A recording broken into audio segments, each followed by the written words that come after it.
တောင်ဝင်းကိုကင်ပြီးအာယုံပြုတ်လိုက်တယ်ရွာကြီးတရွာရဲ့ပုံရိပ်များကဇော်နီရဲ့မှတ်ညံထဲမှာထင်ထင်ရှားရှားပေါ်လာပါတယ်အဲ့ဒီရွာကြီးဟာသွေးချင်းချင်းနေနေတယ်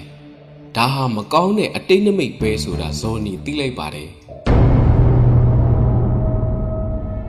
အချိန်ဆွဲမနေတော့ပါဘူးချက်ချင်းဆိုလိုပဲဂူထဲကထွက်လိုက်တယ်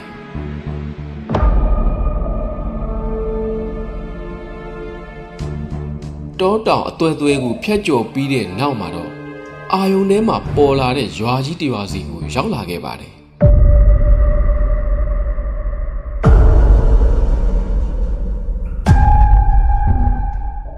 မြေပြင်ပေါ်ခြေချလိုက်တာနဲ့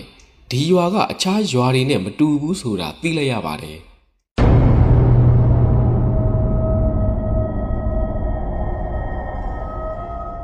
အနန္တတွေကလည်းသိပ်ပြီးမကောင်းလာဘူးအခြေအနေအမှန်ကိုသိရဖို့အတွက်ဇော်နီလည်းရွာထဲကိုဖြည်းဖြည်းမှန်မှန်ရှောက်လှမ်းလာခဲ့ပါတယ်ခဏနေတော့ရွာထဲကနေလူအချို့လမ်းမပေါ်ကိုတက်လာကြတယ်သူတို့ကိုကြည့်ရတာစိုးရိမ်ထိတ်လန့်နေပုံပါပဲ